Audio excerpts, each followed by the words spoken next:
들려주는 자연사박물관 망원경편의 김지혜입니다. 오늘은 망원경 관측을 하는 방법을 더 알려드리기 전에 망원경에 대해서 설명을 당연히 드릴 거고요. 그 전에 별에 대해서 기본 개념을 제가 알려드려야 될 것 같아서 이제 짧게 설명을 드리도록 하겠습니다. 아름다운 지구 별이라는 표현 굉장히 많이 쓰잖아요. 근데 우리 초등학생 친구들은 잘 알고 있더라고요. 아름다운 지구 별이라는 표현은 당연히 틀린 표현입니다. 왜냐면 별이라는 것은 사실 스스로 빛을 낼 수 있는 천체를 얘기를 하는데 우리 지구 같은 경우에는 항성 주변을 공전하고 있는 행성이죠. 그렇기 때문에 항성별이라고 할 수 없습니다. 그래서 우리 사진을 보면 지금 태양 주변을 공전하고 있는 수금, 지화, 목토, 천해라고 하는 여러 가지 행성들을 볼 수가 있고요. 여기서 주목하면 좋을 것 같은 게 태양의 크기가 굉장히 크죠. 우리 행성들도 굉장히 큰 규모를 자랑하고 있지만 태양에 비해서는 훨씬 작은 걸 볼 수가 있습니다. 우리 지구에서 그럼 가장 가까운 별은 무엇일까요? 앞에 힌트가 있었는데요. 바로 태양입니다. 태양의 얼굴은 실제로 이렇게 방긋방긋 웃고 있는 모습이면 좋겠지만 망원경으로 봤을 때는 이런 모습을 하고 있대요. 망원경으로 봤을 때 이런 모습을 하고 있다고 해서 크기가 작은 게 아니에요. 여기서부터 여기까지의 길이가 우리 지구보다 108배나 크고요.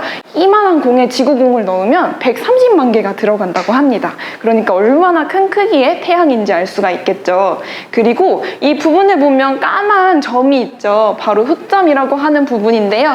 이 부분 같은 경우는 주변보다 온도가 한 2000도 정도 낮기 때문에 어둡게 보이는 부분입니다.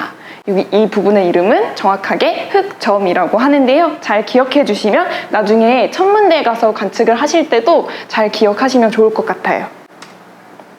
밤하늘에 별들은 굉장히 많이 있어요. 근데 이제 별자리들이 각 나라마다 가지고 있는 별자리들이 있겠지만 전 세계 사람들이 모여서 정한 규칙이 있어요. 그 규칙들을 88개의 별자리로 얘기를 하고 있고요. 그래서 국제천문연맹이라고 하는 곳에서 정한 88개의 별자리는 이제 좀 이따가 확인을 하도록 하겠습니다. 우리나라만의 별자리는 또 무엇이 있을까요? 바로 사진을 보시면 알 것 같습니다. 여기에도 쓰여 있는데요. 바로 이름은 천상열차 분야 지도입니다. 하늘의 형상을 12차 12개의 구역으로 나눠서 그린 지도라고 생각을 하면 될 것 같아요. 우리는 당연히 사계절의 별자리들을 볼 수가 있지만 그 중에서 오늘 밤에 볼 수 있는 별자리에 대해서 특히나 저희가 집중을 해서 보고 싶기 때문에 오늘 배워보도록 하겠습니다. 여름철 별자리는 다른 계절보다는 굉장히 보기가 좀 쉬워요. 왜냐면 밝은 별들이 몇 개가 없고요. 그게 초급자들한테는 오히려 더 좋을 수가 있거든요.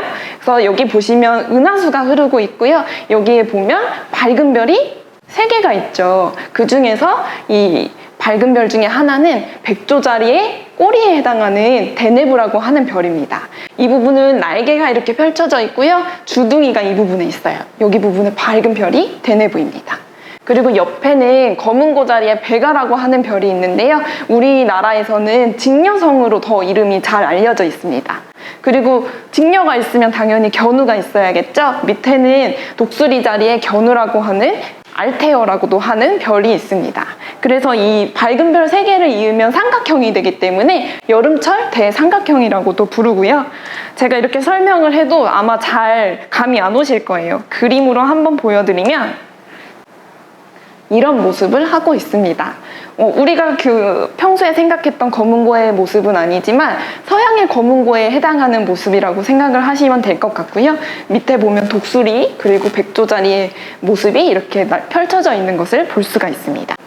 백조자리의 꼬리 부분에 해당하는 별인 대네브가 있었죠. 주둥이 부분에도 예쁜 별이 있는데요.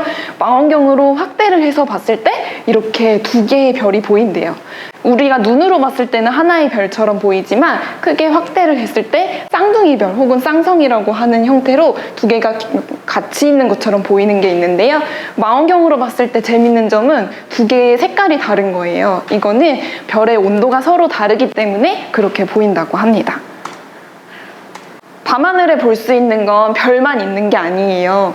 그 검은고 자리에도 예쁜 보석이 숨겨져 있는데요. 이 검은고의 밑에 부분에 보면 그 반지성운이라고 하는 게 있어요. 얘 같은 경우는 작은 별이 폭발을 해서 가스를 막 내뿜는 거거든요. 그래서 이렇게 예쁜 구름처럼 보이는 거고, 가스들이 전부 다 방출이 되게 되면 나중에 백색 외성이라고 하는 형태로 남는다고 알려져 있습니다. 밤하늘에 볼 수 있는 것 중에 또 한 가지는 우리 행성 주변을 공전하고 있는 천체인 위성입니다. 달이라고도 잘 알려져 있죠. 달은 당연히 매일매일 자기의 얼굴을 바꾸기 때문에 달의 위상 변화라는 것을 확인을 할 수가 있고요. 그리고 달은 운석들이 충돌을 하게 되죠. 충돌을 하게 되면 대기가 희박하기 때문에 그 흉터들이 그대로 남아 있어요. 그래서 크레이터라고 하는 이런 흉터들을 볼 수가 있고, 그리고 달의 바다와 산맥을 확인할 수가 있습니다. 근데 실제 바다가 있을까요? 바다는 없겠죠. 여기는 주변보다 어두운 현무암으로 이루어진 곳이기 때문에 우리 지구에서 봤을 때는 상대적으로 어둡게 보여서 바다처럼 보인다라고 생각을 했던 곳입니다. 달에 토끼를 찾을 수 있을까요? 한번 보도록 하겠습니다. 달에 토끼가 사는 모습은 이렇게 보이고 있고요. 그리고 선생님은 또 다른 모양을 찾을 수 있어요. 바로 꽃게입니다. 꽃게의 모습도 이렇게 찾을 수가 있네요. 그리고 이 부분을 확대를 해서 한번 보여드릴게요. 바로 알폰소스 삼형제라고 알려져 있는데요. 이 부분에는 우리가 잘 알고 있는 캐릭터인 뽀로로가 보이네요.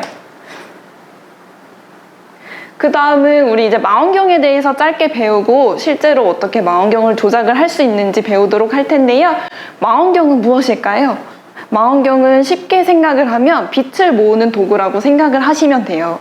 그래서 우리가 눈으로는 봤을 때 어둡거나 좀 잘 안 보이는 천체들이 망원경으로 봤을 때는 보다 선명하고 밝게 보이는 모습을 확인할 수가 있습니다. 가끔 물어보시는 분들이 계세요. 쌍안경과 망원경의 차이에 대해서 물어보시는 분들이 계신데, 쌍안경은 쉽게 생각하면 굴절 망원경 2개를 붙였다고 생각을 하면 돼요. 근데 우리가 알고 있는 대부분의 쌍안경은 망원경처럼 크진 않죠. 그건 가운데 있는 포로프리즘이라고 하는 그 프리즘이 들어있기 때문에 초점거리를 줄여줘서 사이즈를 작게 만든 쌍안경이라고 생각을 하면 됩니다. 우리나라에 있는 광학 망원경 중에 가장 큰 망원경은 굉장히 키가 커요. 여기 그림 10,000원짜리 지폐 속에도 나와 있는데요. 바로 보현산 천문대의 망원경입니다. 얘는 구경의 크기만 1.8m로 굉장히 큰 망원경이에요. 하와이에는 쌍둥이 망원경도 이렇게 있습니다. 광학 망원경은 크게 2가지로 나눌 수가 있는데요. 아까 말씀드렸듯이 망원경이라는 건 빛을 모으는 도구라고 생각을 하시면 된댔죠. 근데 그 빛을 모으는 방식에 따라서 굴절 망원경 혹은 반사 망원경으로 나눌 수가 있습니다. 굴절 망원경 같은 경우는요, 대물 렌즈라는 걸 이용을 해서 빛을 모아요. 그래서 저반 렌즈에서 상을 확대를 해서 보는 망원경이라고 생각을 하시면 되고, 반사 망원경 같은 경우는 오목 거울을 이용해서 빛을 모으는 망원경이라고 생각을 하시면 됩니다. 굴절 망원경은 갈릴레이식 혹은 케플러식 망원경으로 나눠지는데요. 보통은 케플러식 망원경을 쓰거든요. 이 그림을 자세히 보시면 알 수 있는데, 갈릴레이식 망원경 같은 경우는 저반 렌즈로 오목한 렌즈를 사용을 하고요. 그리고 케플러식 망원경 같은 경우는 볼록 렌즈를 사용을 해요. 그렇기 때문에 상이 한번 뒤집혀서 가끔 망원경으로 저희가 관측을 할 때 선생님 이상해요. 왜 상이 거꾸로 보여요? 다 뒤집혀서 보여요 라고 하시는 분들이 계세요. 그거는 저희가 케플러식 망원경으로 이제 실습을 하고 있기 때문입니다. 그리고 반사 망원경 같은 경우도 뉴턴식과 카세그레인식으로 이렇게 방식에 따라서 나눌 수가 있습니다. 망원경의 구조를 보면 보통 이렇게 생긴 망원경 아마 많이 보셨을 거예요.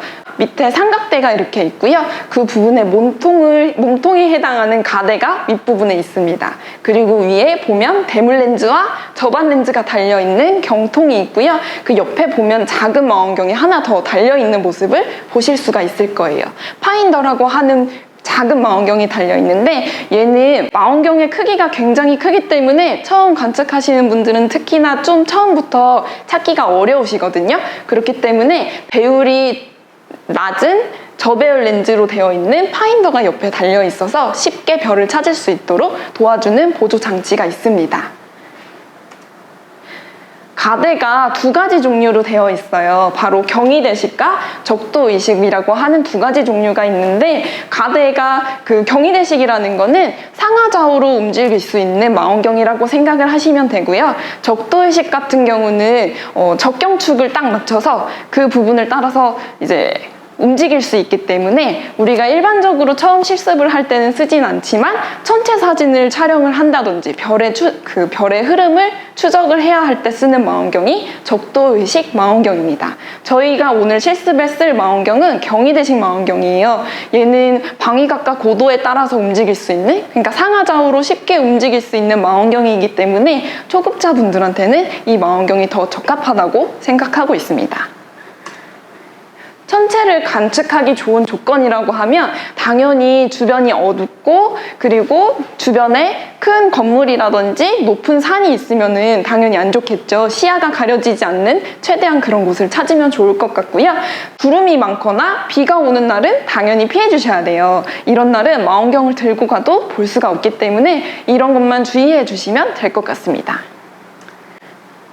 망원경 설치하는 방법을 보면 밑에 먼저 삼각대를 설치를 해야 돼요. 그리고 그 위에 몸통에 해당하는 가대를 설치를 할 거고요.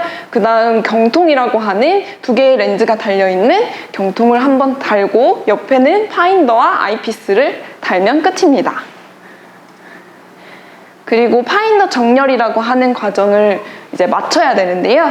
파인더 정렬이라고 하는 것은 그 옆에 있는 작은 망원경과 여기 있는 큰 망원경이 보는 방향을 똑같이 맞춰주는 정렬 과정을 해야 된다는 뜻이에요. 그래서 보통은 낮에 교회 탐침 같은 걸 맞추는 걸로 실습을 많이 하고요. 그렇게 맞춰놓은 상태에서 그대로 망원경으로 다른 별을 관측을 했을 때 파인더로도 잘 보이기 때문에 초급자분들이 아마 쉽게 찾을 수 있을 겁니다. 가끔 물어보시는 분들이 있어서 설명을 드리자면, 망원경의 배율과 직각력이라고 써있죠. 배율을 가끔 물어보시는 분들이 계세요. 아마도 현미경으로 볼 때는 배율이 굉장히 중요하기 때문에 망원경으로 봤을 때도 얼마나 배율이 높은지를 이제 얘기를 하시는 것 같아요. 근데 사실 배율은 저희한테는 중요하지 않습니다. 왜냐면 저 멀리 있는 점을 확대를 해도 사실 점처럼 보이거든요. 그것보다는 아까 말씀드렸듯이 망원경이라는 건 빛을 모으는 도구라고 했죠. 그렇기 때문에 얼마나 빛을 잘 모을 수 있는지가 더 중요하다고 생각을 하고 있어요. 그게 바로 직각력이라고 하는 것이고요. 배율은 지금 보듯이 주경의 초점거리 나누기 아이피스의 초점거리라고 하는데, 옆에 망원경 경통이나 아이피스 옆에 보면 이렇게 글씨가 써 있는 걸 볼 수가 있을 거예요.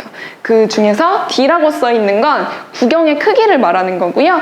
F라고 하고 있는 건 초점거리를 얘기를 하는데, 초점거리를 이렇게 나눠주면 배율이 계산이 됩니다. 그치만 방금 전에 설명을 드렸듯이 저는 빛을 모으는 능력인 직각력이 더 중요하다고 얘기를 하고 있죠. 구경이 크면 클수록 빛이 많이 모이기 때문에 안 보이는 천체가 더 밝고 선명하게 보이게 됩니다. 주의사항이라고 하면 다른 거는 크게 중요하지 않다고 하더라도 제가 제일 강조하는 건 태양은 절대 관측을 하면 안 돼요. 왜냐면 천문대에서 가끔 태양을 이제 보여주죠. 그거는 그냥 보여주는 게 아니라 꼭 필터를 끼고 보거든요. 태양을 그냥 관측을 하게 되면 이게 빛을 모으기 때문에 눈이 다칠 수가 있어요. 그래서 절대로 하지 말아야 될 행동 중에 하나가 태양 관측을 하지 말아야 된다는 점 유념해 주시면 될 것 같고요. 망원경도 이제 잘 다뤄야겠죠. 그래서 너무 무리하게 힘을 주면 안 될 것 같고요. 그리고 절대 얘는 비를 맞으면 안 돼요. 그러니까 물가 주변에도 가면 안 되고요. 이런 점만 주의해 주시면 될 것 같습니다. 여기까지 들어주셔서 감사합니다.